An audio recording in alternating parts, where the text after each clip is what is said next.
He put a tracking device on me to follow me around. I don't even know who he is. I'm 23, and I just moved to a new city about 8 months ago to try and pursue some childhood dreams. My family is 5 hours away and we don't have a good relationship and I don't have close friends here. I'm working as a waitress/bartender. I work at a small restaurant and work nights to work with my school schedule. Weekday nights are pretty dead, and I start at 4 p.m. I had a regular guy that came in every night. Really nice guy, always tipped well, and always complimented me. After a few months, he asked me out, but he's 38 and I politely told him, hey, you're a super sweet guy and you'll find a great girl, but I'm not interested in that big of an age gap. I never reject people in a mean way. I would never want to hurt anyone, but that age gap for me is like 10 years too much. And he started bringing me treats, coffee, and flowers over the next little while, and every time I asked him not to, I was really firm in telling him no. One day, he came to my apartment building. I never told him where I lived. He had to have followed me there. It was terrifying. I told him to leave and I thought he did. It was right after I got done school. After an hour went by, I went down to leave for work and he was waiting at my car in the parking lot. I tried to talk to him normally out of pure fear because we were the only ones down there and he was not nice, in the slightest. It was like talking to a different person that was 2 weeks ago. He asked me why I couldn't be with him in an odd tone and I just told him that I thought he was cute but I wasn't comfortable with him. He told me that I was an idiot who deserved to get hurt in many ways. He was about to lunge at me when someone drove past us, watching very closely. He started at me for a minute and walked away. Ever since then, he's not allowed at my work or apartment. I blocked him on everything because that experience gave me such bad vibes. I genuinely thought he was going to unalive me at that moment. A few days after this I found an AirTag slipped in a small pocket in my purse. I can't prove it was him but I'm assuming probably one time when he was the only one in the restaurant and went in the back and left my stuff out. He followed me on Instagram when we first met, and I have pictures with my 2 closest friends from high school who live in another country now. They got weird messages from a fake account claiming to be me asking if I ever gave them any of my passwords because I was locked out of all my accounts. Again, can't prove it was him but that struck me as extremely odd. Today I walked up to my friend at school who I study with every day and he's like, hey, I didn't know you had a boyfriend. He was just in here looking for you and then told me he also was told to stay away from me. My heart dropped because I knew exactly who it was. I was really hoping that would be the end of it but now I don't know what to do at all. How do I get him to leave me alone? Fooled my cheating soon-to-be ex-wife into thinking I was cheating, then ghosted her. Part 2. It's at this point that I tell my best friend what I had found. He asked me did I confront her with what I had, and I said no because I felt like it wasn't enough. That's when he told me about an app that I could download to apparently spy on her communications in real time. I won't say the name as I don't know the rules about recommending spy apps, haha. I got it installed, sync up my data plan, and waited. Within days of doing so, I finally saw it. A text string between the two of them talking about how much fun they'd had the previous night, and making plans to do it again that weekend. Boom. Gut punch.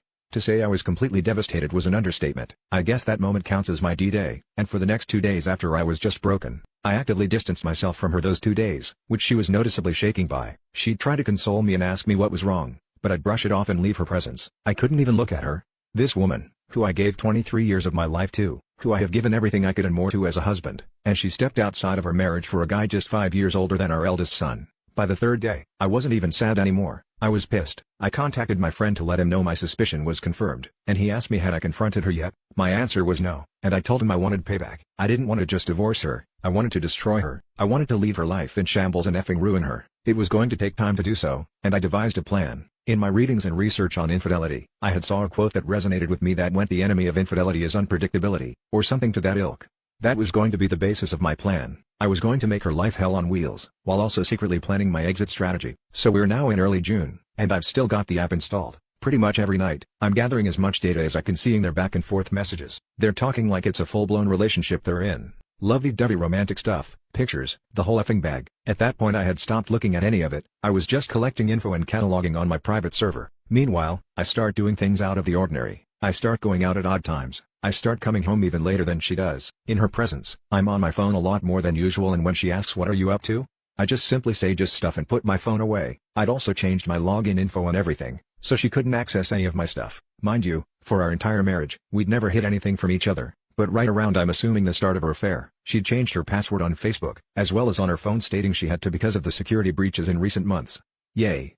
Really nice cover for hiding your affair from your husband. Anyway, I'd clue my friend in on my plan, as well as telling my older sister and 2 more of my closest friends what was going on. These are people I trust with my life, and I swore them to secrecy. July comes, and my wife is in full paranoia mode. She's texting and calling me a lot more frequently now, asking me if I'm going to be home when she gets home. When am I coming home while she is and I'm not? Asking me what am I up to? The works. I can see the seed planted in her head the month prior is starting to sprout, especially in her communication with the guy she's cheating on me with. She's confiding in him her doubt and confusion, telling him that I'm getting cold and distant. The effing nerve of this woman. In the interim of these interactions with the dude, she suggests that maybe they should stop meeting up at our house because she has no idea if I'd just show up, confirming that yes, She said this douchebag in my home, the audacity. He asks her in that specific communication was she worried about me potentially cheating on her, which actually pissed her off. I can't even begin to describe the level of joy and how many laughs I got out of reading that exchange. My cheating wife arguing with her affair partner over if she's mad her husband could be cheating on her. Oh, the effing irony. Now bear in mind, I'm not hooking up with anyone. When I leave, I'm usually at my friend's house or at the gym or whatever. We'll fast forward now to October. That's when things seriously pick up. I've been in my fake affair for 3 months now, and my wife is hyper aware of the fact that I'm actively pulling away from her. It's been as long as the day I enacted my plan until the day she confronted me, October 20th, 2020, that I'd even touched her. No hugs. No kisses. No initiation of intimacy. Nothing. Not like she needed it. She was still cheating on me, just at his place or at motels. So that afternoon, she calls me at work, which wasn't rare before all this began, but certainly hadn't happened in a while, and asks me to come straight home after work, saying she had something important to tell me. I'm not gonna lie to you all, I half believed she was going to come clean about her infidelity, but she of course didn't. Instead, I get home to her asking me was I unhappy with her. The effing nerve. She cites the fact that I've been spending way too much time away from home, I don't show her affection anymore, and our intimate life has completely died. I need help leaving my abusive boyfriend. My boyfriend has been laying hands on me for the 7 years we have been together. He can be very blunt, quick to get defensive and physical, is downright rude, and honestly just not very fun to be around sometimes. In the 7 years we've been together, he has never once taken me out on a date. I'm always the one who plans our dinners, our vacations, our fun little outings, which are mostly ruined by his bad attitude. He even laid hands on me in a restaurant once, yet nobody came to help me. I find myself emotionally and mentally drained after going out to places like that with him, because he can just so easily turn things into such a sour evening over something so small. He doesn't have any goals either. When we get into arguments, he always escalates to calling me the R word, which hurts a lot as I have autism. He will tell me to shut the F up and call me psychotic. He also has made many comments before about my weight, what I eat, suggesting I work out or try a diet even though I am a healthy BMI. He also gets mad at me for being insecure about my body, which I explain to him is because of his comments. On the flip side, he really can be very sweet. And I am definitely no joy to put up with either, and can be super annoying and also snap at him too. Lately he has noticed me being a lot more distant, and he has amped up his affection and really trying to be nice to me. He cuddles me on the couch, in the bedroom, offers to rub my head. Part of me feels like maybe I'm just going to snap out of it and be fine again in a week or so, but the other part doesn't want me to snap out of it. I'm tired of him laying hands on me, I want it to stop. Every day on my drive home from work I just think of all of the mean things he has done to me over the years, and it really just makes me so incredibly furious that I put up with it. I am so damn tired of my partner's depression. It's been 3 years. Every damn day I come home dreading walking through the door. It's a crapshoot on whether you are going to be mopey as hell and drag me down with you, or whether you're going to be okay enough for the evening to be tolerable. All it takes is one little thing. One thing to make you start feeling down and spiraling to the I don't feel wanted bullcrap. Damn it, I've been there for you through thick and thin. I've done everything I can to give you the support needed, and what do I get out of it? Nothing but constant whining about how you don't feel valued. Constantly showing you that I love you and that I'm here for you isn't enough, it seems. Know what? You aren't valued anymore. You've become someone that all I want to do is kick out of my goddamn life. You used to value yourself. Instead you've become a disease that constantly drags me down after I've had a wonderful day. Because of course we can't have happiness in our home, can we? I've taken over almost every effing thing you do at home on top of working 6 days a week because you just can't handle being a goddamned adult. For damn sake. You don't have crap to worry about. You don't have to work. You don't have to cook. You don't have to do crap. You play video games all day to take your mind off of things, which is fine with me, and then you have the damned audacity to complain.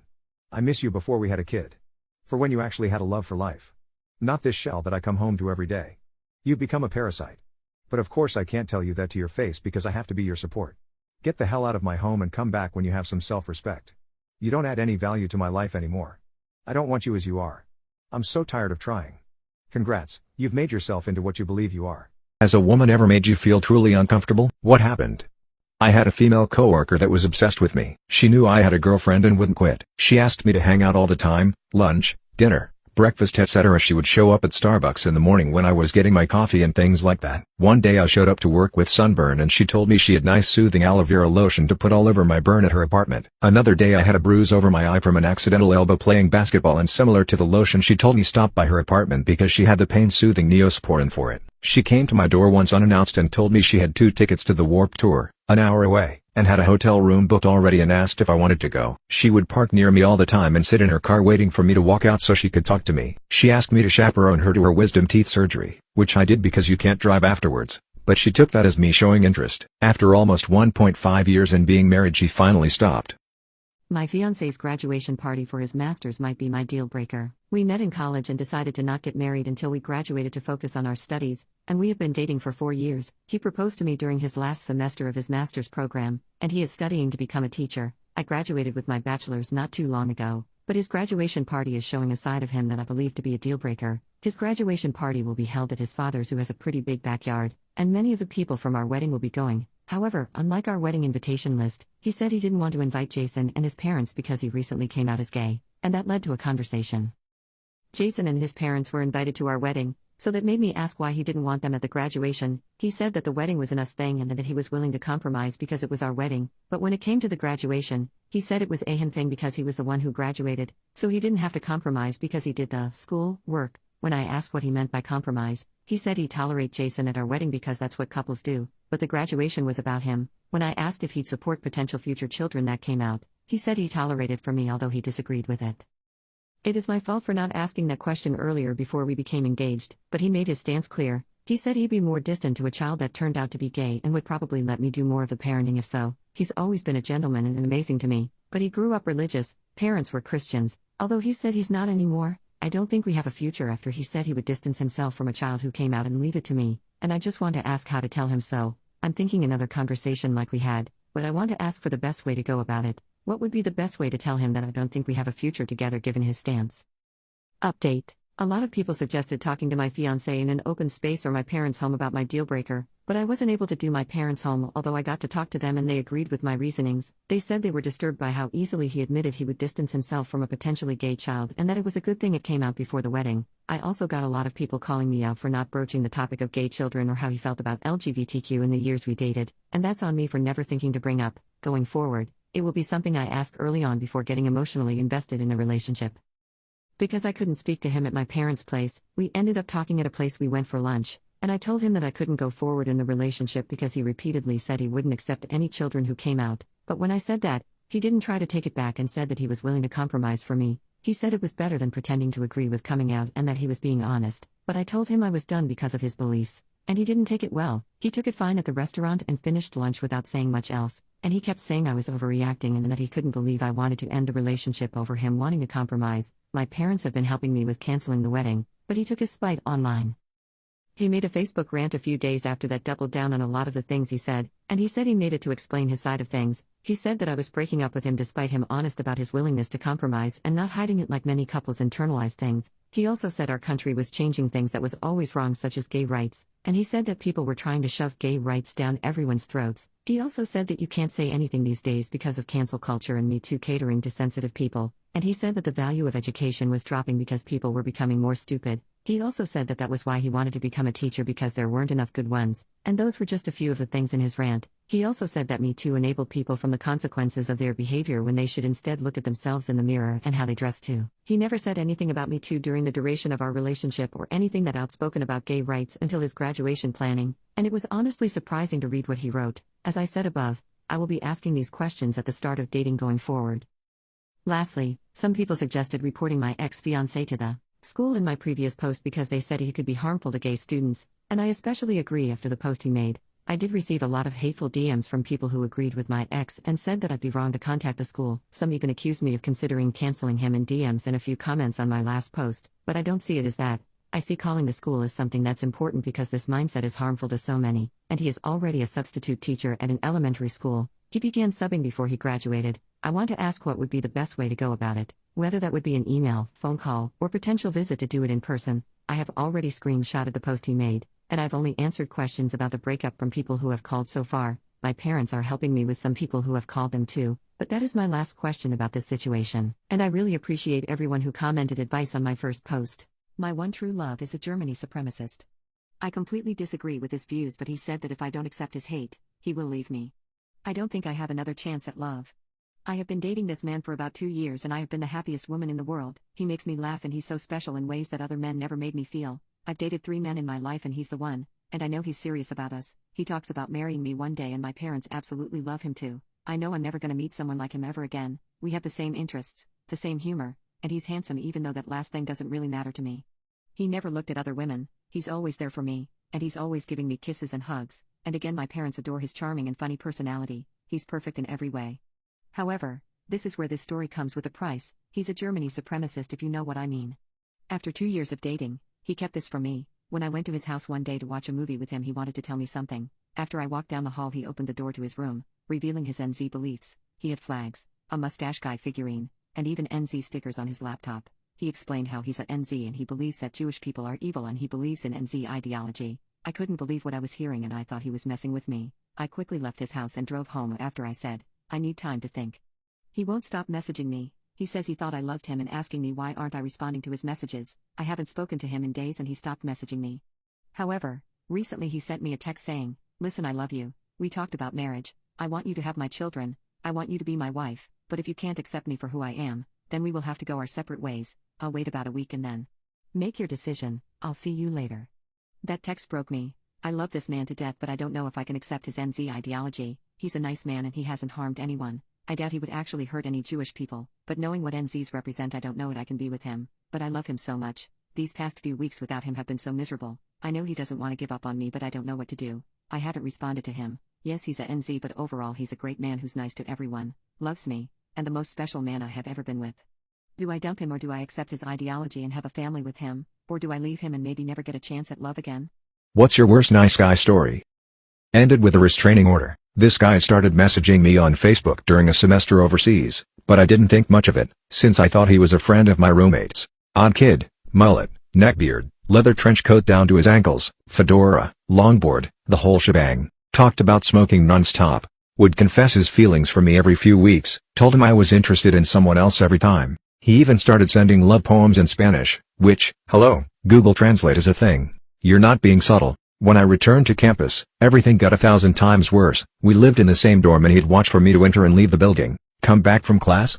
Go outside to make a call? He'd always magically show up. Started giving long, unwanted bear hugs and pushing random gifts under my door. Always returned them. Got increasingly angry with every rejection. Eventually he started coming over unannounced later and later, midnight, 1, 2, 3 a.m. I explicitly told him I didn't want to see him or talk to him anymore. My roommates always told him I wasn't there. Finally, he watched me come in from class and started banging on my door, yelling that he knew I was there. He was a muscular guy. He could have gotten it eventually. By the time a friend arrived to help, about 15 to 20 minutes later, he'd gone. Temporarily, I took the time to sneak out to said friend's apartment, got the restraining order.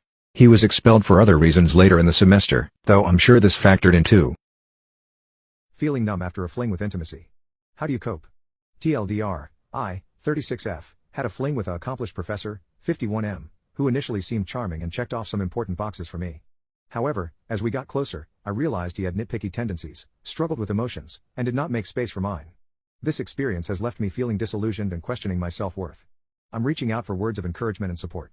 Longer story, in early July 2023, a professor named R, 51M, reached out to me, 36F, on a dating app.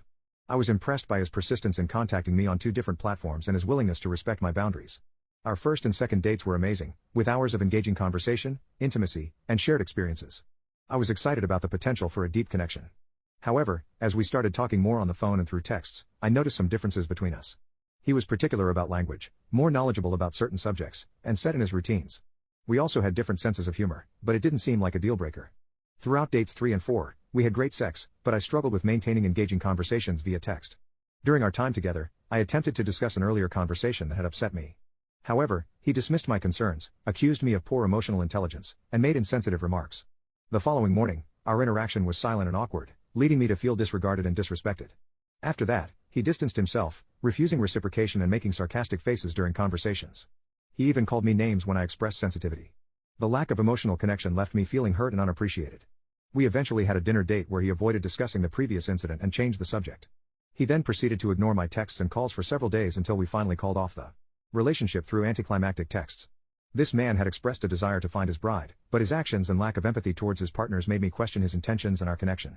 I even reached out to his ex, who confirmed his history of unpredictable moods and silent periods during their relationship. It's important for me to remind myself that this experience was not entirely my fault. I did my best to communicate my discomfort in real time, and I hold myself accountable for that. I hope to find a life partner who will be a positive role model for any future children and value open and respectful communication. It's disheartening that this relationship seemed promising but ultimately fell short due to flaws and incompatibilities. Let's not meet. The man on my patio eating from an ashtray. When I was about 9 years old, I had an unforgettable experience that still gives me goosebumps. I live in a row of connected houses, and each of us has a small patio. People often walk by on the road just outside the fence. One day, I got home from school and found a stranger standing on my patio, acting strangely and eating from the ashtray.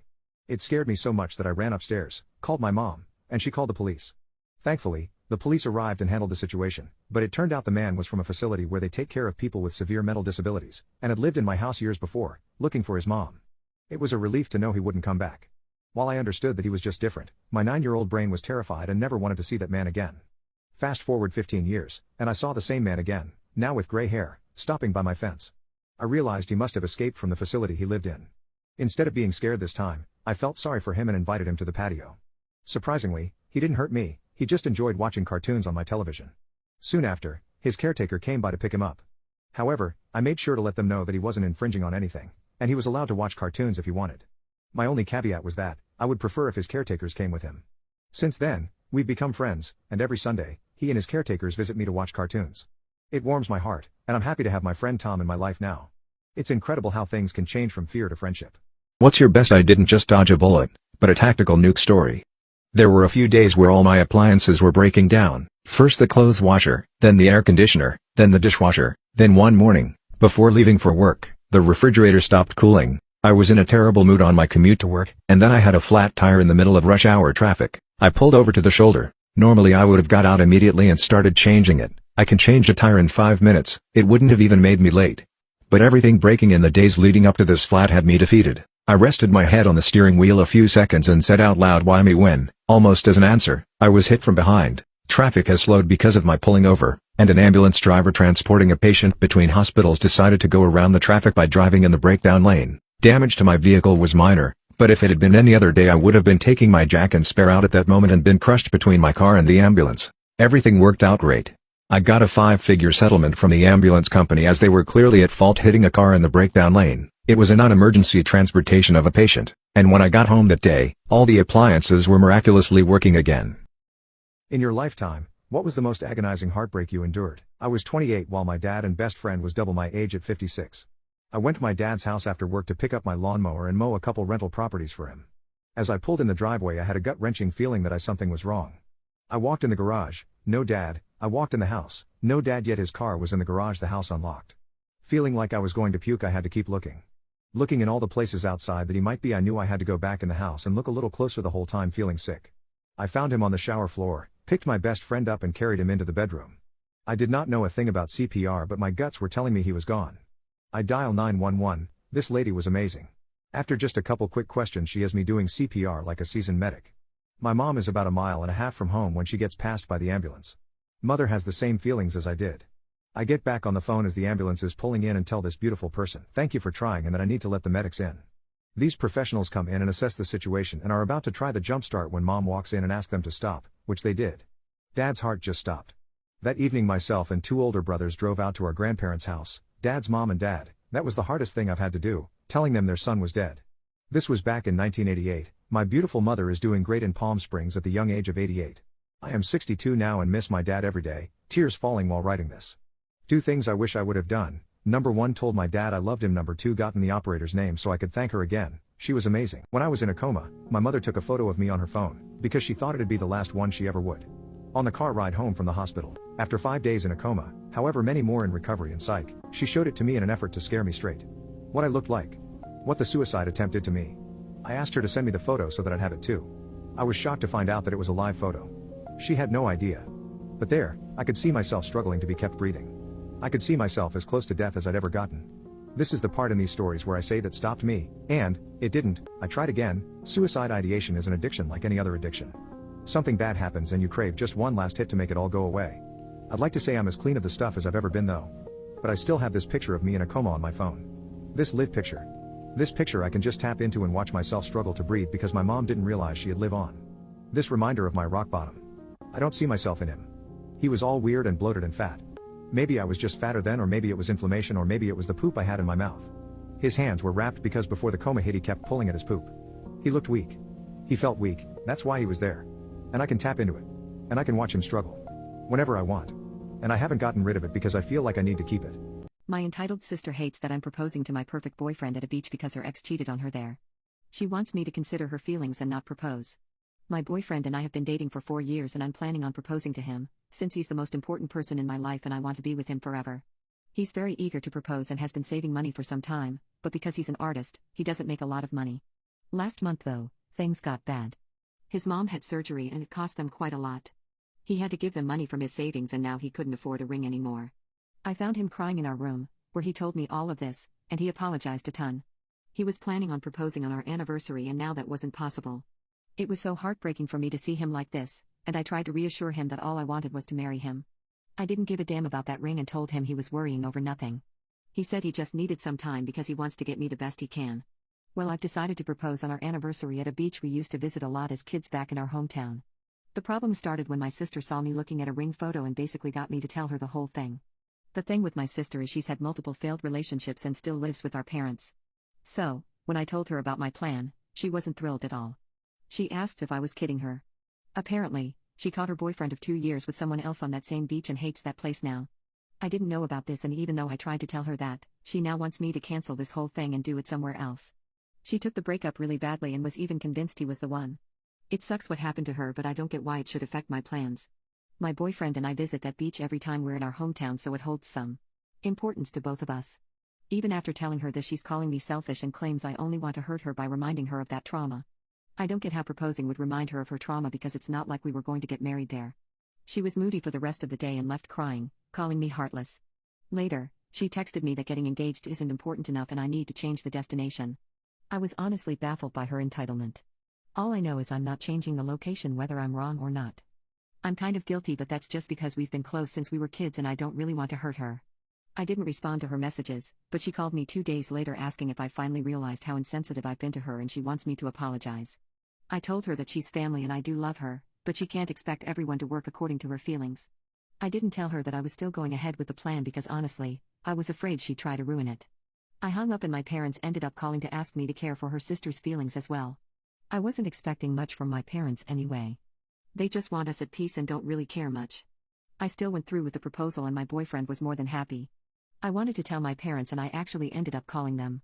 My parents congratulated us but were not happy because I haven't been answering their calls. I asked them if those were calls to make me change my mind about the proposal and they said yes. I told them it obviously wasn't happening. My sister then said she can't believe how petty and immature I'm being. And how I just had to go ahead and ruin her day. Whatever happened to her wasn't my problem and I wasn't going to change my plans because of her inability to deal with her emotions. She then said, "Congratulations on your engagement, don't worry, it won't last. Safe to say we won't be talking for the foreseeable future." My parents don't blame me, but want me to fix this because you know how your sister is. I'm done with her though. I was guilty only because I actually felt like I was hurting her, but she had no problem talking shit about my boyfriend and my engagement. What is your worst roommate story? I lived with 2 other of my really good friends at one point. One was fine and dandy, the other not so much. We are no longer friends. He was a bartender, and he loved to party. He would routinely bring groups of people back to our place after work without asking, often around 3 a.m. One time, I had to be up for work at 6. He brought a bunch of his coworkers back to our place and they started playing Rock Band at 4 a.m. then got upset when I told them to fuck off. Next, due to the fact that he partied so much, he would sleep in. He also had an alarm clock that would go off until he turned it off. You could hear his alarm clock throughout the apartment. For some reason it wouldn't wake him up. You could sit there and listen to it go off for like 30 minutes. But the second you opened his door, it would wake him up and he would be like, "Oh sorry," and then turn it off. This happened almost every day. I would pound on the walls shouting at him to turn it off, but he wouldn't until you actually went in the room. But he would get mad if you came in to turn it off for him. Despite the fact that he worked nights, his alarm was set for 7 in the morning every day for some weird reason. So every day I don't have work and want to sleep in, I would be woken up by his alarm at 7. Finally, our lease was coming up. We all agreed to resign. We needed 3 people to resign. We kept asking him over if he was going to resign. And he was always like, yes, yes, yes. The day we had to resign, me and the other buddy both left for work. We planned to meet after work and go resign. A couple of hours later, when I was getting ready to leave work, my other roommate calls me and says, "Yo man, I just got home, and all of our other roommate stuff is gone." I was like, "What?" He was like, "Yeah, all his shit is gone. And there's a letter just saying sorry, not resigning." He then proceeded to ghost us for weeks. We eventually ended up confronting him at his work, where he eventually admitted to us that he had never planned on resigning and that he felt the best way was just to wait till we left for work, and then move all his stuff out so he didn't have to deal with the confrontation. This same guy had a crippling drug and alcohol addiction that we helped him beat in college, and then he proceeded to treat us, and tell us, that we were enablers despite the fact that we weren't the ones drinking and doing drugs, he was. We don't talk anymore. My boyfriend wants my daughter to call him daddy. My ex Dean, 30, and I, 27, share 50-50 custody of my 6-year-old daughter named Santina. We broke up about 2 years ago on mutual terms, and are pretty good friends now. Even though my ex and I are no longer together, he is a great dad to co-parent with, and he absolutely adores Santina. She is the apple of his eye, and she adores him equally as much. I have been seeing someone new, Aiden, 29, for the past 8 months. He's been very good to me, and I enjoy his presence a lot. We have not said I love you yet, but I can see it happening very soon. When we first met, I made it clear that I had my daughter 50% of the time and that her father was very active in her life. Aiden was fine with this, and we got very close very fast. A couple of days ago I went to pick Santina up from Dean's house, and Dean asked to speak with me privately before we left. He seemed pretty mad, which is very unusual for him. He told me that Santina had asked him if he really loved her or not. He told her that he does love her, more than anyone, and wanted to know why she asked to begin with. She then revealed to him that Aiden had been pressuring her to call him daddy for the past few weeks without my knowledge, and that she should stop calling Dean daddy because Dean left us, which meant that he didn't love her as much as Aiden did. I was absolutely astounded and pretty furious. I told him I had no knowledge of this, but I would absolutely get to the bottom of it. On the way back to my house, I told Santina that I overheard Aiden asking her to call him daddy. I didn't want her to think Dean had betrayed her trust by telling me, and asked her how she felt about it. She said it made her mad because she already had a dad and didn't want another one, and that she was upset with Aiden for saying her daddy didn't love her because her daddy did love her. I reassured her that her dad did in fact love her more than anything on this planet, and that I would get Aiden to stop. She seemed visibly relieved. I tried to keep my face from revealing the pure rage I felt inside, because I didn't want her to think I was mad at her. Later that night, after Santina went to bed, I called Aiden to tell him he needed to come over to talk, and that it was very important. When he got to my house, I asked him in what world it's okay to tell my 6-year-old that her dad didn't love her and why he would tell her to call him daddy when she already has a very good one. He didn't skip a beat, saying that Santina needed parents who were together, that he loved her and I both. First time he's ever said this, and he spent enough time and money with her that he should be allowed to help parent her. Therefore, if he was going to parent her, he wanted to be called daddy and wanted Dean to only see Santina on the weekends. I was absolutely floored. I asked why he didn't speak to me about all this first before he decided to go ahead and do this. He said that she was young enough to teach her to call him daddy, and wanted to surprise me by her having her call him daddy, without me knowing he coached her. Basically as if she had just called him that all on her own. I angrily shut all that down immediately, saying that he was just my boyfriend, he has no place expecting to be my daughter's father, he's way out of line, and I needed some space from him. I asked him to leave. He started yelling, saying that I was being absolutely unreasonable, that any woman would be happy to know that their boyfriend wanted to love and be a dad to her child, that I'm being a jerk depriving my daughter from having a relationship with him, that he would be a way better father than Dean. When he said that, I absolutely snapped. I told him there is no better father for my daughter than Dean. He is a great man, and a great father, and that if he ever talks about Dean like that again, then we are through. He then accused me of still being in love with Dean. I told him to get out or I would call the police to have him escorted off my property. I am just totally flabbergasted and I'm trying to figure how I could have missed Aiden being absolutely insane, because only insane people think this way. And I felt pretty confident that I was in the right, until today when I received multiple messages and phone calls from his friends and family.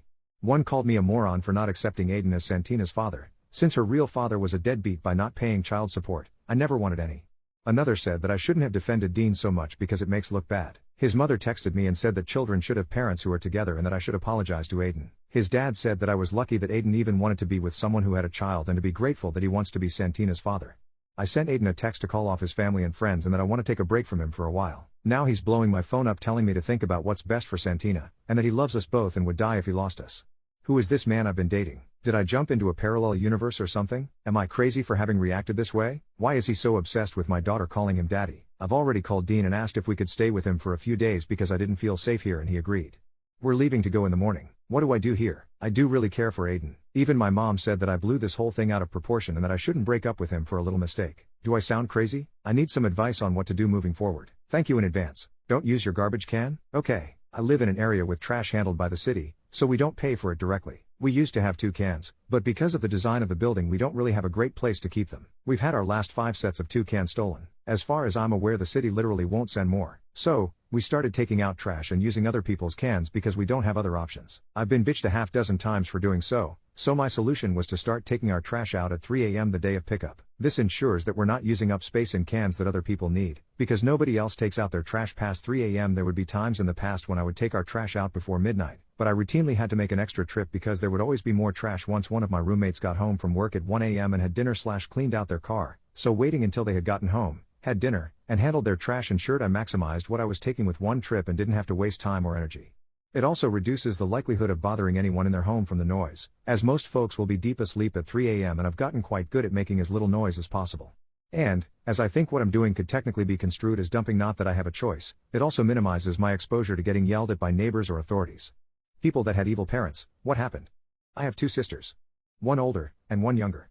My mom worked hard to make sure each of us felt special and loved. My dad? Not so much. He called my older sister Princess and my little sister was referred to as Little Buddy.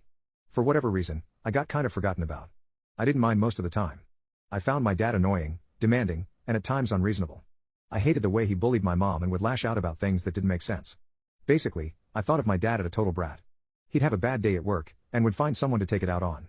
Usually, my mom and I, but I still tried. I'd try to cuddle up with him, feeling hurt when he'd shrug me off and tell me I need to shower. I made gifts for him. Got good grades, won poetry contests. Won awards through Bible quiz. Never argued. But it never seemed to work. Before long, he'd find something to yell at me about. Things that usually didn't make sense. If my little sister and I fought, the whole thing was my fault. My feet turn in. I hated when my dad would come to my sporting events, because seeing me run with inturned feet seemed to be humiliating for him. One time I was running from one base to another, feeling exhilaration because I'd done it. I'd hit a home run. The smile died on my face when I heard my dad yell, "Run with your feet straight. You look stupid." As a teen, my mom really stepped up and started insisting that he was going to leave me alone. He was never physically abusive, but the way he talked to you made you feel like he was trying to say something that would break you. When I was 15, he was almost successful. I went through a couple of really bad months. A friend died, my dog died, we moved, and my mental health was tanking. A week after my friend died, car accident, my dad asked, "So when are you going to get over it?"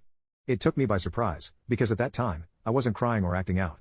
I was just sitting there, eating dinner with the family. My mom immediately reacted, gasping out a surprised, "John." And the two of them began fighting again, over my dad's need to mess with me. I sat there, head down on the table, thinking, I'm not allowed to be sad. I'm not allowed to feel happy. I can't get mad. I'm in pain, and he finds it annoying. Just leave me alone, Dad. Leave me alone. That's when it clicked, my dad, for whatever reason, seemed to hate me. I could try to make him like me, but it wasn't going to work. As I got older, my goal became to avoid him. His seemed to be to forge a relationship with me with the sole purpose of having a target for his need to bully. We were never going to have a healthy father-daughter relationship. That's when it clicked. It's not me, it's him. My sisters could like and love him, but I didn't need to respect him. I was done trying to please him, trying to do the right things, trying to be the daughter that my dad seemed to want. Fast forward almost 10 years later. After the birth of my son, my dad had tried to begin a new relationship with me, because for whatever reason, he latched onto my kid. For the sake of my kid, I let my dad have a relationship with him, but I was always monitoring, waiting for my son to develop a personality that would change the way my dad saw him. There was no way I was going to let my dad do to my son what he did to me. Fortunately, my dad died before the change could happen. I sat in the back at his funeral, dry-eyed and satisfied. Of course my sisters were upset. They had good relationships. But for me and my mom, it kind of felt like the wicked witch was at long last dead. No more stress. No more unreasonable expectations. The eggshells we'd been walking on were swept away, and we could be content. I have an uncle in West Virginia that I started to see as my father figure. At first, I jokingly would call him Dad, testing the waters, waiting for him to remind me that he actually has kids, and doesn't need an adopted daughter. I go see him once a year. But I always felt like maybe he sees my need to see him as a dad to be annoying. A couple of weeks ago, I asked him if he was coming up for Christmas. He said he couldn't. But then he said, "I love you, my daughter." Today I effed up by breaking up with my perfect girlfriend and ruining my own life. I have never felt like more of a selfish idiot. I'm not posting this to get sympathy, I just don't know where else to turn. I feel like I have taken so many steps backward in life just because of this one idiotic decision, and I just can't believe how delusional I was. I met Kelly back when I was in my early 20s, we both worked in a restaurant and were trying to make it through college. Kelly was an animal science major, and she had dreams of becoming a veterinarian and opening her own practice. I was just pursuing my degree in computer science because my high school counselor said it was a good idea. I really didn't have much direction. It wasn't until after I met Kelly that I started believing in myself and wanting more of my future. She encouraged me to think bigger, and try to think back to the things that really made me happy, and make those hobbies my career. That's how I ended up switching to a graphic design major, and actually getting a degree in something I was inserted in. Kelly and became close friends and then started dating a few months after we met. I fell in love with her easily. She was such a comforting, mellow person. She was wicked smart and incredibly organized. Even though she worked long hours at the restaurant, she never dropped her 4.0 GPA and graduated at the top of her class. We both graduated and managed to find well-paying jobs in our fields. We left our serving jobs and signed a lease for our first place together. It was one of the happiest parts of my life, and now I find myself constantly reminiscing about those days. I can't believe I had such a perfect woman and I let her go because of my own idiocy. We had been living together for about 2 years, and had been together for almost 5 years when Kelly first brought up the topic of marriage. I hadn't really thought about it before, and all she asked was that I saw it as a possibility in our future. I liked that. She used the word possibility instead of directly pressuring me. I didn't want to lie, so I said yes, it's definitely a possibility. Yet her question kind of stuck with me, and I found myself really thinking about getting married for the first time in my life. I thought about only ever being with one woman for the rest of my life. Our intimacy life was incredible, but it made me sort of uncomfortable to think about never effing another person again for the rest of my life. I loved Kelly, but I started to get anxious about giving up all my freedom and being attached to her forever. I was only 34, but I felt like I was still young and handsome, and I didn't want to waste my younger years tied down. The more I thought about it, the more wrong marriage started to feel. About a month after she brought up marriage, I decided that I needed to come clean and tell her I wasn't ready and I wouldn't be ready anytime soon. I knew it would be hard to hear and even harder to come out and say it, but I could have never guessed just how wrong things would go for me. Today I effed up by breaking up with my perfect girlfriend and ruining my own life, part 2. The timing was really SHT all around. I realized I didn't want to get married around the time of our 6-year anniversary. I had been trying to think of the best way to tell her, but it always seemed like a bad time. Kelly had made dinner reservations at a nice restaurant for us on the night of the anniversary, and I figured that it might be the best time for me to drop some heavy news on her. At first, I decided I was going to wait till after dinner so as not to spoil her night, but then I ended up having one too many glasses of wine at the restaurant, and I guess everything just came out. We had been having a lovely time, Kelly looked gorgeous, and even though we had been together for 6 years our spark never died, and we always had a good time together. We were both laughing together over something she said when we finally had a quick moment of silence where Kelly was wiping happy tears from her eyes. I thought this might be the best moment, and I told her as much as I loved her, there was something important we needed to talk about. I admit, I didn't get right to the point, I was nervous and a bit intoxicated, so I rambled for a bit about nothing in particular before Kelly asked me to please get to the point. I just came out and told her that I had thought about what she had said about marriage, and I had come to the conclusion that I wasn't actually ready. It was incredibly painful to watch her face fall, it was like I had stabbed her in the chest with the butter knife. She looked down at the table, and just asked me why in a quiet voice. I wish I had drank less, because I feel like I wasn't explaining myself as well as I could have. I should have focused more on my own freedom, but instead, I ended up talking to her mostly about other women. I told her that I wasn't ready to give up my chances with other women when I was still in my prime, and even though I loved her, I missed the single life. I know it sounds awful, but I was doing my best to communicate honestly with how intoxicated I was. She looked like she was trying her hardest to fight back tears, and she asked me what about her specifically wasn't enough for me. I don't know why I even answered the question, I was acting like such an A. I told her that I still wanted to explore sexually, and it wasn't anything she could do differently, I just wanted to try different women still. After I said that, Kelly cleared her throat and threw some cash on the table. At this point, a single tear had made it down her cheek, and she looked up at me and said she wouldn't stand in my way if that's what I wanted. Then she just stood up and walked right out of the restaurant. I'll be honest, I know I hadn't gone about the conversation in the best way, but I was still annoyed that she stormed out like that and just abandoned me alone in there. She had driven, and I was left to call my own Uber home. My ride took forever, and by the time I got home, Kelly was nowhere to be found. I checked her location and saw she was at a nearby hotel, whatever, I figured she was just being a bit emotional. I texted her that I was sorry about tonight, but she could call me tomorrow morning once she was done being dramatic. I went to sleep that night, knowing I had screwed up a bit, but totally ignorant of how drastically my entire life was about to unravel. Today I effed up by breaking up with my perfect girlfriend and ruining my own life, part 3. The very next morning, I woke up with an intense hangover and just went right back to sleep. When I finally woke up fully around noon, I had one single paragraph long text from Kelly. It was typed out so weirdly, almost in the style of a customer service interaction. She seemed so removed from what she was saying, even though it was incredibly hurtful. She started out by saying she appreciated my honesty, but I had ripped her heart out last night, and she feels like she's been living a lie by trusting me and thinking our relationship had a future. She said I had made me doubt her own self-esteem by the way I was comparing her to other women the night before, and that she would never let a man tear her down like that. I'll be honest, my girlfriend was usually so level-headed, so I was rolling my eyes at the drama of the message before I got to the end. She finished the message by saying it was sad that we had different ideas about the future, and that clearly we had none. She said she would be moving out ASAP, but she would pay me the rest of the year's rent so we weren't tied by any finances. I thought she was acting crazy. I know it had been a rough conversation, but it didn't mean we had to be over. I tried calling her, no answer. I tried texting her over and over, begging her to think clearly, but she put her phone on to not disturb. I was a mess. I started to think back to the night before and all the awful things I said. I'll admit, I went through a really intense range of emotions that afternoon. At first, I texted her, saying sorry and that I loved her.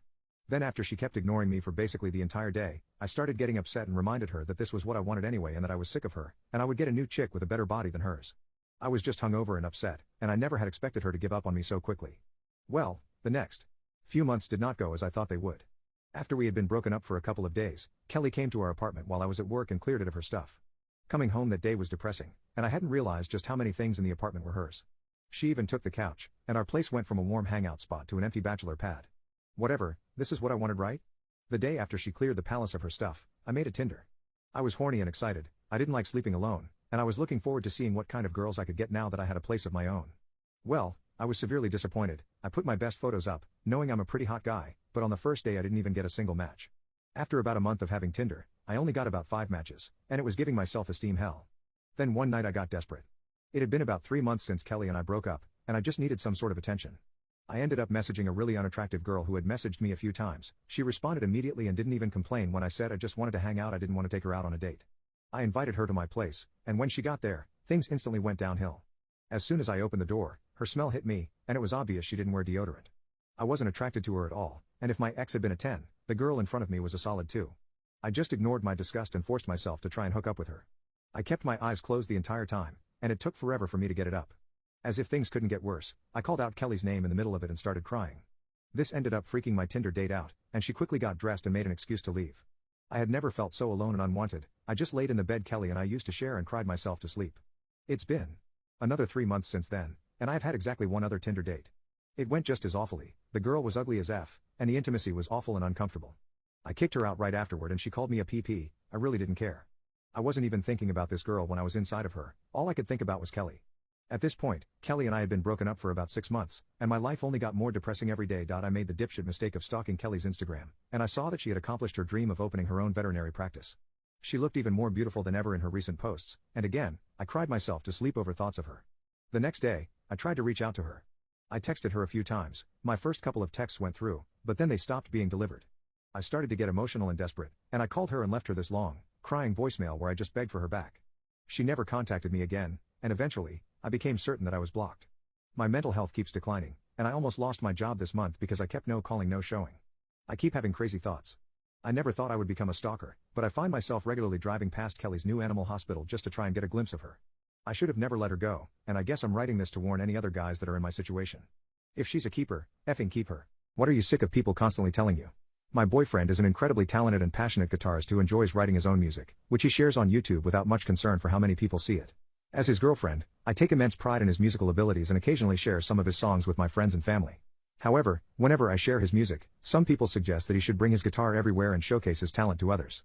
They don't realize that he's a shy and introverted individual who feels uncomfortable performing in front of people, except for me, after 4.5 years of building trust.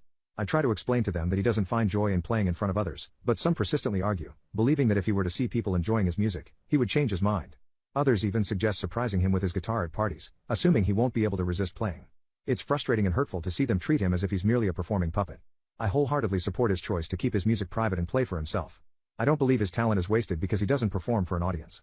His passion lies in the creation of music, and that fulfillment is more important than seeking external validation. It's disheartening to witness others not respecting his feelings and dismissing his personal boundaries.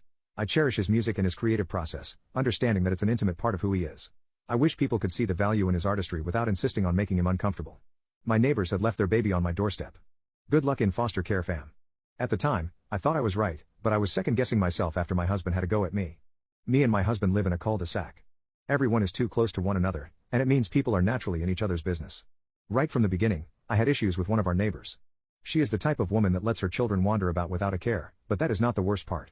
She has an uncanny skill for talking the neighbors into babysitting for her.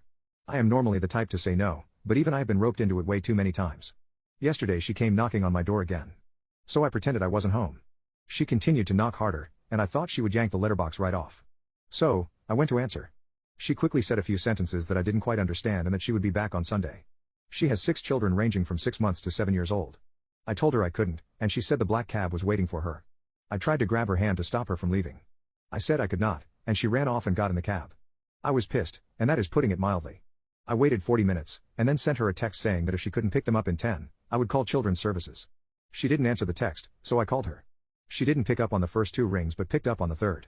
I told her the same thing again, and she tried to tell me it was too late for her to come back as she was out of the city and that if I didn't want to watch them too, drop them off at Jennifer's, the 68-year-old lady with health issues living on the opposite side of me.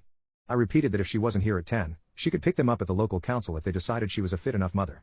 She said a few bad words and told me I would never. So I did as in the moment. It felt like she was baiting me. After phoning Child Services, I sent her a text that it was done. She phoned me back and said she was halfway to Blackpool and that she would murder me if it was true. So, I sent her a video when Child Services picked them up. The police were there too, as they said they often tag along to collect abandoned children in case something criminal has happened, and they asked a lot of questions about the mother. Last night me and my husband had a huge fight. My husband was in foster care, and he said, "Right cow you are." He said I should have declined at the door instead of waiting 40 minutes before calling CSC when the mother couldn't reasonably pick them up in 10 minutes. He said I had other options, like not opening the door or running after her and throwing the children into the black cab instead of giving silent consent. He also said I did it on purpose as the mother offered Jennifer as an alternative, so why hadn't I done that? In my defense, I am not comfortable handing over children to a third party, and good manners say you don't show up on an elderly lady's doorstep and give her 6 unruly children to deal with for a few days. I would never have lived down that shame. My husband argued that once I had dropped them off at Jennifer's, it would no longer be my business but something between the mother and our other neighbor. He told me that anything that happens to those children in care is in my head, and then he told me of things he himself experienced and what he knew of others in care. Experienced. I haven't slept all that much, and my husband left for work without speaking to me. I wonder if I should go back to child services and say I overreacted or that it was a misunderstanding and find a way to make it up to the children and get them out of there. I had no idea foster care was that bad.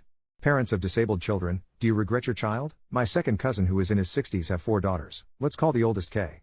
Kay was born with very severe Down syndrome, diabetes, and celiac. The father is a retired surgeon, and the mother is a nurse. They raised 3 other daughters after Kay, one of which was diabetic as well and was also a problem child. They all ended up as decent adults but not Kay. Doctors said that Kay had absolutely no chance of living past 5 years old. So the mom gave up her job at 24 when Kay was born. She expected to be back at work within 10 years, but in reality, she basically gave up her life when Kay was born, for 40 years. Kay is 43 this year and still requires full-time care. She works at a factory that is specifically for Down syndrome people. She has to have her blood tested several times a day, which means that one of her parents has to drive for 30 minutes to check it, then 45 minutes home.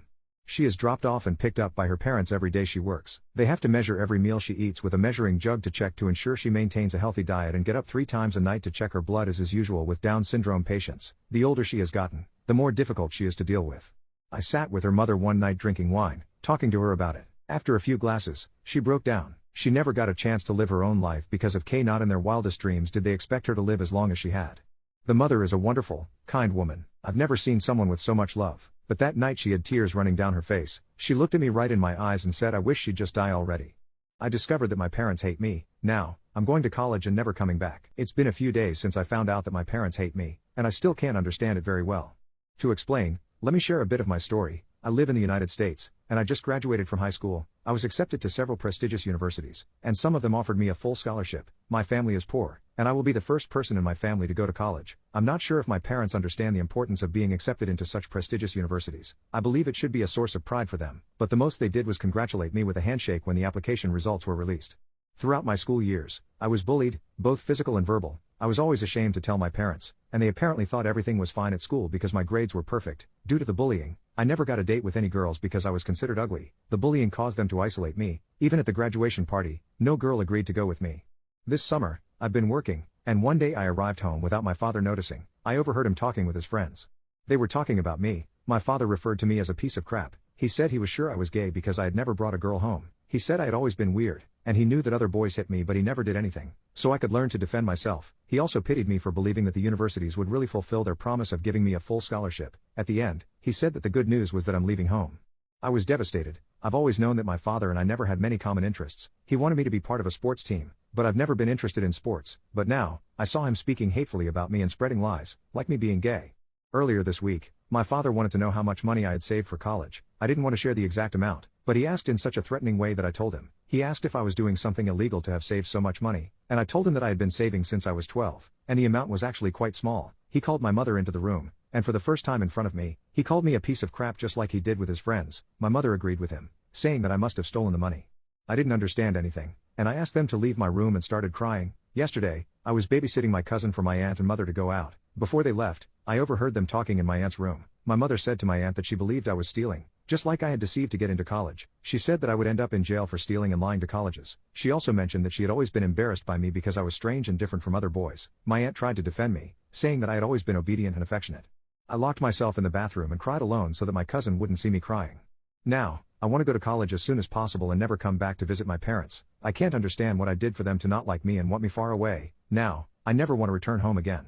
Introverts, how did you find your soulmate? I've always struggled with dating because I was scared of getting rejected, but that changed after doing this one thing my friend recommended. He had a successful dating life because he was supposedly charismatic and always knew what to say to women. I was jealous of him because I wanted to have that same level of experience, but my awkwardness was holding me back from following in his footsteps. Unlike him, I never had a real conversation with a woman and have been single for 23 years. We also had completely different ideas for a fun Saturday night. Where he would go out, I would stay home and binge watch anime. But day after day of doing the same thing, I got sick of this routine, and I fell into a rabbit hole of always comparing my dull life to his wild one. And one day of too much self-deprecating and wishing I was somebody else, I did something I never thought I would do. I downloaded Tinder because maybe I could talk to women online, just not in person. But setting up my Tinder profile was nearly impossible since I had no idea how to make a woman swipe right on me. My bio was pretty boring because I never did anything fun, and I didn't have any pictures that were Tinder worthy. I just did whatever and told myself it was okay because I was new to online dating. I wasn't expecting many matches, but I still wasn't happy that my messages were drier than the Sahara Desert. And the one time a girl swiped right on me, I had no idea how to keep the conversation going. I never thought I would be the type to ask a woman, "What are you doing?" every 5 minutes, but here I was doing that. She never talked to me again. I got fed up with my lack of social skills and inability to flirt, and I was determined to change. So, I asked my friend since he was the only woman expert I knew. I called him and begged for him to share his secret sauce, or give me a few tips on how to talk to women. That's when he revealed something shocking. He used to be just like me, introverted, boring, and he didn't know a thing about women. I asked how he was able to change because I needed to change as well. He told me to use a dating AI and listed off some specific ones, but he said Pickup Pal helped him flirt better, so he recommended that to me the most. Obviously, I didn't believe him and thought he wanted to gatekeep his secret because there was no way an app could change an introvert into a playboy. But he was literal proof that it could, and I rarely saw him strike out with a girl. Honestly, I didn't want to take his advice because I thought he was messing with me. So, I started searching on Google to learn about women and how to interact with them. But every website I saw had the same generic information. Say hello, be yourself, be confident. None of that had worked because after saying hello, I would start stuttering and fumbling over my words. And I couldn't be confident because I didn't know how to. At that point, I was getting desperate, and it was clear the only way to break out of my monotonous routine was to download the dating AI. It couldn't hurt to try at this point, and even though I still didn't have high expectations for it, the app worked out better than I thought it would. I used it to fix my Tinder profile because it had a bio generator and photo analyzer. For my bio, I listed some of my interests and copied what it generated onto my Tinder profile, and it chose the best pictures to use, which, thank God, because I originally had a picture of me holding a fish on my profile, and I thought that was okay. The app told me to get rid of that first. It could also generate a response to a message to keep the conversation going,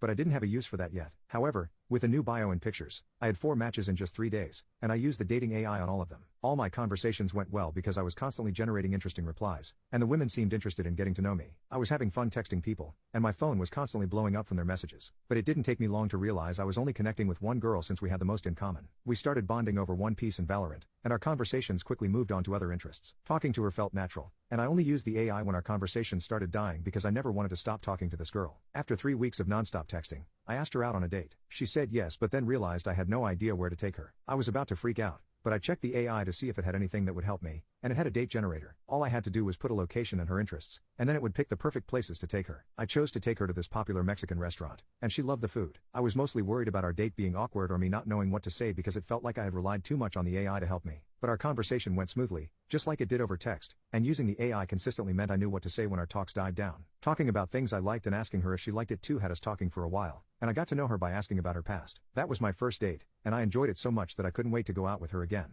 Our conversations extended past texting, and it was clear we were both into each other, so I asked her to be my girlfriend. We've only been dating for 2 months, but I'm really happy with her. Though I'll admit, I still use Pickup Pal when I want to take her on dates because I always want things to be perfect for her. I really hope she never finds out. My lazy husband sleeps the whole time while our kids are starving and crying because he stayed up late in video games.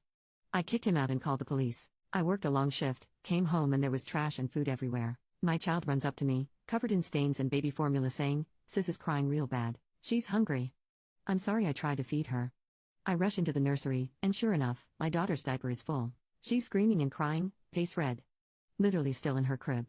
The room is messy with baby formula and chips. I later learned from my son that he had tried to make a bottle for her but didn't know how, so he tried to feed her potato chips to calm her down but she couldn't eat them. He'd been trying to open the door to me in my husband's bedroom. It was locked the whole time, while he was in there sleeping. I asked him if he ate, and he said not really, just chips, and he tried to take all the food out of the fridge to make something to eat. After feeding and changing my 6-month-old, I almost tore that bedroom door down trying to get him to open it, and he opened the door all groggy and said, "What do you want?" Clearly annoyed, I tear him a new one and scream at him that our children haven't eaten all day cause his lazy SS couldn't wake up and care for them. He stares at me dumbfounded and says, "Oh my bad, I thought they ate before you went to work." I'm crying at this point. He stayed up all night playing video games and promised he'd wake up and stay up for the kids. I should have known better. I told him I wasn't gonna get our kids taken away cause of him and that we were over. I'm shaking. I have literally never been so mad in my life, and all he can say is sorry. I don't know where I'm going, but I have to leave. I hugged my son and told him he did his best, and I was proud of him for taking care of his sister. I was so sad he even had to do that. Update: I asked him to leave the apartment. We're both on the lease technically, but I really didn't care at that point. Said he needed to leave or I'd tell the police that he failed to care for our 2 children. He got super angry with me, saying it was a mistake and wouldn't happen again. I said I didn't care, pack your SHT and go stay with your dad. Needless to say, after some intense arguing, he went on a rampage, destroying stuff around the apartment. TV, dishes, mirrors. He made a complete mess of our room and living room. I just let him, and I was recording everything anyways. My son came out asking what was going on, and I told him to lock himself in the nursery with his sister. I didn't think he would try to do anything to them, but I've read way too many stories. I had to stop recording to call the police. I yelled at him to calm down because the police were on the way, and all I will say is he put his hands on me, and I had to fight him off. He did get arrested, and all three of us are relatively unharmed. I just have some light bruises on my arm. My mom is taking the kids so I can attempt to get the apartment cleaned and replace what I can afford. Tell me to smile? Bet this isn't what you meant. I always felt like I was the odd one out. Growing up, I was never quite like the other kids. I never fit in, and I was constantly reminded of it. I never felt like I could be my true self. I felt like I had to put on a mask and pretend to be something else in order to fit in. I was always the quiet one, the one who would sit in the corner and observe. I was the one who was never invited to the parties, never asked to hang out after school. I was the one who was always left out. It was a lonely existence, and I often felt like I was invisible. I felt like no one truly saw me, like no one truly understood me. I felt like I was just a ghost, passing through life unnoticed and unappreciated. I wanted to be seen, to be heard, to be appreciated. I wanted to be accepted, to be loved. But no matter how hard I tried, it seemed like I would never get that. I was tired of feeling like a misfit, so I decided to take matters into my own hands. I made a conscious effort to be more outgoing, to be more social, to be more involved. I forced myself to put on a smile and to talk to people. At first, it felt unnatural and uncomfortable. But eventually, I began to feel more confident and secure in my own skin. I made friends, I became involved in activities, and I even started to enjoy myself. It was a liberating experience, and I felt like I was finally living the life I had always wanted. But then, one day, something happened that changed everything. Something happened that made me question everything I had worked so hard for. I'm still trying to make sense of it all, and I'm still trying to figure out what it all means. I'm still trying to figure out where I belong and who I am. I'm still trying to figure out how to be happy and how to smile again. People with expired NDAs, what's the information you can now tell us? I had an NDA at the daycare I worked at. When I started, I worked with this crazy woman, let's call her Brenda, in the infant room. Now, Brenda was probably in her 60s but dressed like a 20-year-old in the 80s. I remember a spirit day we did that she showed up in a snakeskin miniskirt and knee-high Converse stilettos. Brenda was terrible with children, forcing them to eat by shoving spoons of hot porridge in their mouths and holding their head. She would barely burp the kids, force me to change all of the kids, and never did any activities with them, even though that was the selling point of this daycare. I was left to do all the paperwork and enrichment. She also discussed being hurt in various ways with bottles in the parking lot by her boyfriend who she stalked. I went to management more than once to voice my concern about her. She was a danger to kids. They told me, and so quote, be mean to her until she leaves. You know the boss won't fire her. Apparently, the daycare manager would get a good bonus if she didn't have to fire anyone, so she refused to do it. All the staff were underpaid, overworked, and the staff higher up were really good friends with the parents of some of the most annoying kids in the daycare. You couldn't do anything with those kids, their parents let them run the daycare and wondered why no one could get anything done. I had one of the kids say something incredibly rude and yell at me and her mom. Then the assistant manager came in and blamed me for the actions of the kid, and apologized to her mom and assured her I will do better in teaching her kid. Excuse me? We were always told when parents were touring so we could put our best face on. When you tour a daycare, you are not seeing what the daycare is like. Teachers in other rooms were regularly yelling at kids, pulling arms, putting kids in timeouts, and not letting them eat with everyone if they acted up. Which is all incredibly not okay. If you tried to do everything the right way, it would take longer and you would get in trouble for not staying on schedule. I was invited to a pure romance party within my first week working there during class time. There was a designated crying and screaming room. One of the parents pulled their kid out of the daycare and left a well-earned 1-star review on Google, and the boss required every parent that worked at the daycare to leave a review. Even relatives who never set foot in the building were putting in reviews loaded with BS. So the grandmother of the kid wrote a review pointing that out as well. 2 1-star reviews don't stack up against 10 5-star reviews on Google, so no one really knows how bad it is. What made you a different person overnight?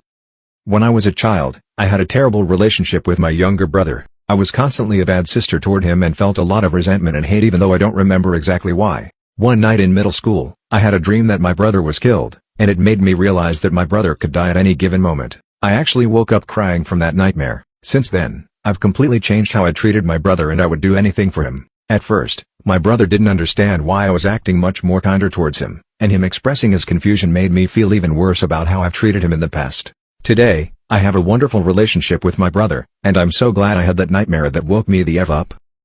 Being a teacher. It only took 3 years for me to realize that the whole system is broken. Everything I had worked for was a joke. The other teachers were miserable people and vindictive. The administration only cared about graduation rates, and this was in a top school system. I quit in January and lost my license for breaking contract. Best decision I ever made. What's the saddest car decline moment you've seen? I was headed to work on an oil rig in South Texas near the border. I was at the gas station. A young family from Mexico were on a road trip to visit their relatives further up north in Texas. The mom and her young kids waited in line to get some snacks as her husband was pumping gas. Her card declined. I know how embarrassing it is when that happens for any reason. She started to pull out some cash, but I could easily see it wasn't going to be enough, and all I could think of is how I wanted that family to maximize their enjoyment of their family road trip.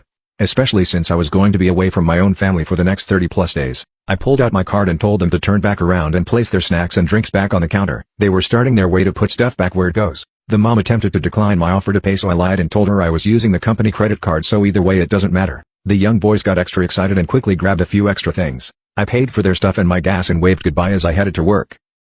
Please Lord, accept her into your arms, for a skinwalker she is not. As a kid, the only family I ever knew was my father. My father was a man of God, or so he'd like me to have believed. But why would a man of God never step foot in a church? Why would a man of God never have me baptized? And yet every night, religiously, he would sit me down before dinner and we would pray together. Our Father, who art in heaven. And then it would almost always turn to the same two things. My father, his hands clasped tightly and his eyelids squeezed shut, would beg between grinding teeth, please Lord, please accept her into your arms. Sometimes a tear might fall, but he would always then look at me. And watch over my boy. My father's ashamed face filled my mind as I turned off the highway and onto the little farm road. I know I have made a mistake, Lord. Forgive me. His words echo in my ears as I pass by rows of cornfields.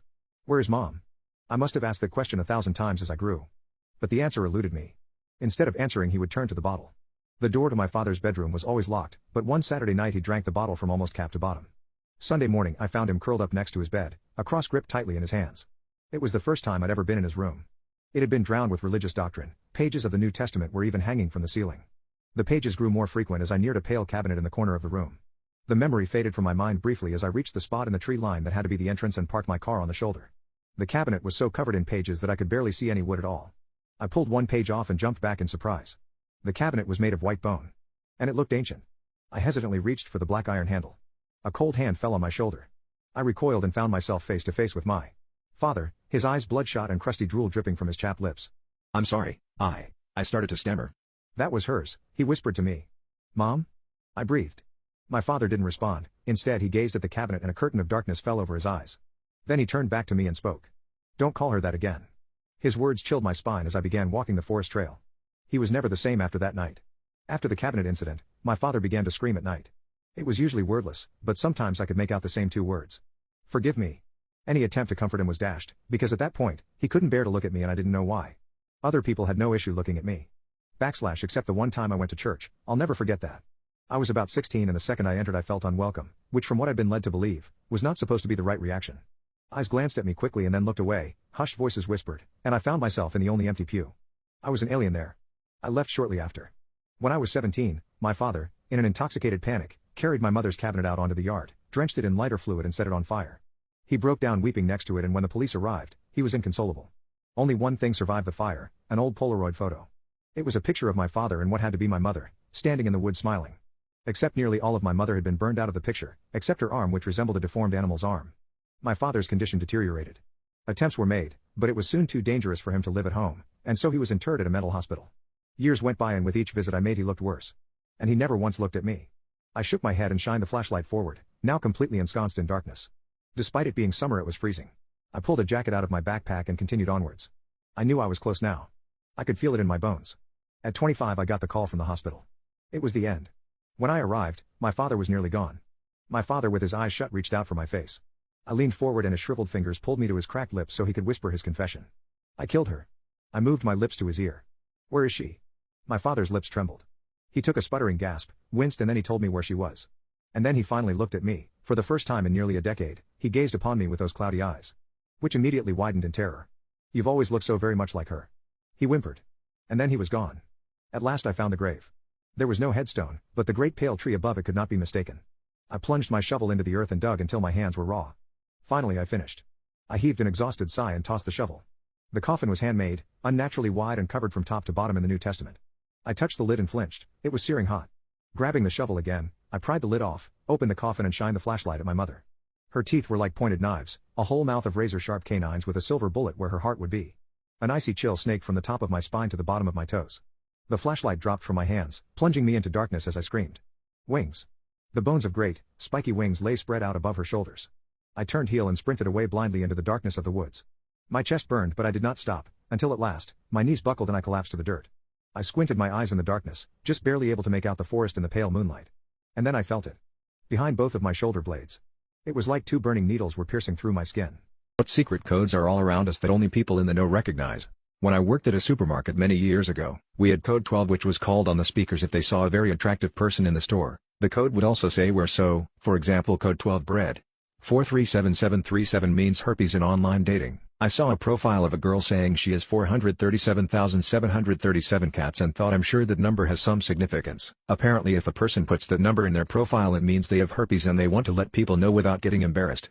The Jeep wave. I rode in a Jeep for the first time a few weeks ago and got waved at a few times before I asked what was going on. When dealing with the Japanese, that will be very difficult means no. In Indonesia, whenever you're dealing with anyone working in the government, police officers, custom officers, airport security, etc., when they start talking about how strict the rules are or how they need to meet some sort of quota, that means they're expecting a big bribe. I tend to play dumb and go, oh, okay then, I guess I'll just have to throw this thing out, go to court, not bother getting this document. It's fun watching them panic and try to find a subtle way of asking for a Am I the asshole, am I the a-hole, for calling Child Protective Services, CPS? Am I the a-hole? I need some advice on a complicated situation. I live in a house with several male roommates. We each pay rent to a rental agency for our individual bedrooms and use of the common areas. Recently, I have been dealing with a particularly creepy roommate who made inappropriate advances towards me, even though we have never had any previous interactions. I firmly told him to only contact me regarding roommate-related matters as I am not interested. Here's where things get worse. While I was out of town, he moved a whole family into our living room without my knowledge. At first, I thought they were just visiting, but it became clear that they were actually living there full time. I confronted him about it in our house group chat, requesting a specific date for when they would be leaving. However, he ignored my message and responded to others before and after mine, avoiding the question entirely.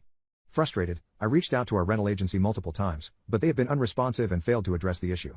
Additionally, I discovered that the children in the family are often left unsupervised, despite there being 3 adults responsible for them, including my roommate. The kids sleep on the living room floor and are not taken to school regularly. I even contacted the police twice, but they informed me that since I am not the property owner, they cannot intervene. Seeking legal advice, I spoke to low-income lawyers, but they explained that their focus is on keeping people in their homes, not evicting them. The rental agency claimed they were taking action, but nothing substantial has been done. In a desperate attempt to protect the children, I called Child Protective Services, CPS. However, now my friends and family are telling me that I may have made the wrong decision and that it could potentially harm the kids. Am I the a-hole for involving CPS? Note, I did request to move out prior to pursuing legal actions, but it's not as simple as packing up and leaving since I require a cosigner, and I don't have the financial means to do so. What is the most shameless thing you have ever seen a teacher do? I had a grade 1, first year of school, teacher, Mrs. Van Tonder. I still remember her name after all this time. I'm 34. I have always been a talker, and even as a child I asked a lot of questions about everything. I would ask my fellow classmates questions about their lives, and the teachers about teaching and school in general. I have also been an eater in class. I didn't know it at the time, but I have low blood sugar so I have to eat regular, small meals/snacks, so I can function. On the first day in her class, I was transferred to her class in the middle of the year, but at the same school, I learnt that she hated 2 things, talking and eating. Her class was always so quiet because the children knew they would get into trouble if they spoke. I couldn't help it, I wanted to know stuff and to ask my friends about their day. After the 3rd or 4th time she caught me speaking and eating in her class, she moved my desk to the front of the class, next to her desk, facing the students. This was to teach me a lesson about rules. I was too scared to tell my parents because I was 5 and I thought I might have deserved this because of my actions, so I thought I might get into trouble at home too. I should have known my parents wouldn't have thought like that, but I was young and terrified of my teacher. Whenever we had parents' evening, the teacher would move my desk back into its original spot so she wouldn't have to explain to my parents what she was doing. This went on until the end of the school year. I think I was transferred in July, until I left her class. I told my parents about it then and my mom wanted to have her fired. The principal said that she was old and she wouldn't get another job, so they had to keep her on. My mom insisted that she wouldn't teach me. She taught grade 2s sometimes too, and the principal said fine. I saw her in the halls after that and she never forgot that I nearly got her fired. If possible, she looked even more miserable than when I was in her class. What was your most embarrassing moment at a swimming pool? Back in 2018, I was 21 years old, when I went to the swimming pool with my friends. After reaching there, we asked a man, who was sitting in the cabin and providing the shorts to the swimmers, to give us shorts, but he politely told us that sorry, I couldn't give you the shorts as of now because as you could see that there were so many people in the pool. So, I didn't have enough swimming shorts at this moment. If you wanted to swim, you would do it in your underwear but not in the trousers. So, we guys were discussing with each other that was it appropriate to swim in underwear? But later after consideration we reached to the conclusion and decided to swim in underwear, as we all came there from 40 kilometers and we didn't want to let go without swimming. I don't like to have a bath in brief or any underwear. I'd prefer swimming shorts or track pant. My friends jumped into the pool wearing a brief or trunk but I was hesitant to swim in underwear, because I never swam in underwear. Though, I couldn't even resist myself either. But as I came from water after taking a dip, I was like I never wore anything, despite having underwear on, because unfortunately I wore a brand new tight white brief. As a result my ass, penis and outline were clearly visible and also I have shaved my public hairs as well. Everyone was staring at me. I felt so embarrassed, but my friends have consoled me that why are you feeling shy and embarrassed? Few of us are also bathing in tiny underwear. The only difference is that you are wearing white underwear. So, it's obvious to see a coke while it becomes wet.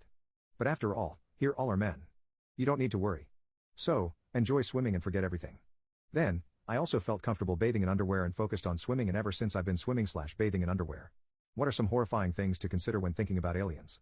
1. There is absolutely nothing on planet Earth that the aliens can't find in more abundance elsewhere. Precious metals, gases for fuel, assuming they don't have zero-point energy or some shit that lets them get power from vacuum, and even water are all available in space, and you can get this resources with zero resistance. So I don't think they would come here for any resources, unless they want our biosphere. 2. If aliens do show up one day but turn out to be hostile, there is absolutely nothing we can do to stop them. If they have been coming here, if you believe in that sort of thing, they have been doing so for a very long time. They know everything about us, including our weaknesses and how to exploit them. Meanwhile, they are a species capable of FTL travel. Wiping us out would be as simple for them as flipping on a light switch. No jet-to-ship dog fights, no magical weak point to hit, no third-act secret weapon to save us. Just one press of that button and everything turns white and then black. So if they do come to Earth, they would need a damn good reason too. If our luck is truly awful and they actually want something from us, we'd better pray that it's something that we don't have to fight over, because we wouldn't stand a chance.